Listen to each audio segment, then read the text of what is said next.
நடிகர் வடிவேலுக்கு எதிராக எந்த அவதூறும் கருத்தும் தெரிவிக்கப் போவதில்லை என்று நடிகர் சிங்கமுத்து தெரிவித்திருக்கிறார். அண்மை செய்தியாக பார்க்கிறோம். விவரங்களை செய்தியாளர் கிருஷ்ணமூர்த்தி வழங்க கேட்கலாம்.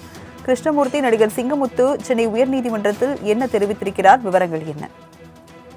வணக்கம். யூடியூப் சேனல்களுக்கு அளித்த பேட்டியில் தன்னை பற்றி அவதூறாக பேசுவதற்காக 5 கோடி ரூபாயை மான நஷ்டஈடாக வழங்க கோரியும் நடிகர் சிங்கமுத்திற்கு உத்தரவிடவும் தன்னை பற்றி அவதூறாக பேச தடை விதிக்க வேண்டும் எனவும் கூறி நடிகர் வடிவேலு தரப்பில் சென்னை உயர்நீதிமன்றத்தில் வழக்கானது தாக்கல் செய்யப்பட்டிருந்தது. கடந்த முறை இந்த வழக்கு விசாரணைக்கு வந்தபோது வடிவேலுவுக்கு எதிராக தெரிவித்த கருத்துக்களை திரும்ப பெற்றுக் கொள்வதாகவும் இனிமேல் அவருக்கு அவதூறு ஏற்படுத்தும் வகையில் எந்த ஒரு கருத்தையும் தெரிவிக்க மாட்டேன் எனவும் உத்தரவாதம் அளித்து மனு தாக்கல் செய்யும்படி சிங்கமுத்து தரப்பிற்கு நீதிபதி ஜெயச்சந்திரன் உத்தரவிட்டிருந்தார். இந்த நிலையில் இந்த வழக்கு நீதிபதி ஜெயச்சந்திரன் முன்பாக மீண்டும் விசாரணைக்காக வந்தது. அப்போது ஏற்கனவே பிறப்பிக்கப்பட்ட உத்தரவின்படி நடிகர் சிங்கமுத்து தரப்பில் உத்தரவாத மனுவானது நீதிமன்றத்தில் தாக்கல் செய்யப்பட்டது.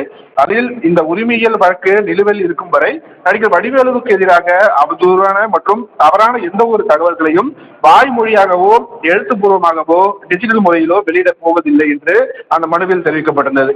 இதனை பதிவு செய்து கொண்ட நீதிபதி ஜெயச்சந்திரன் பிரதான வழக்கின் விசாரணையை ஜனவரி 21ஆம் தேதி தள்ளி வைத்து உத்தரவிட்டிருக்கிறார். ராஜலட்சுமி, விவரங்களை வழங்கியதற்கு நன்றி கிருஷ்ணா.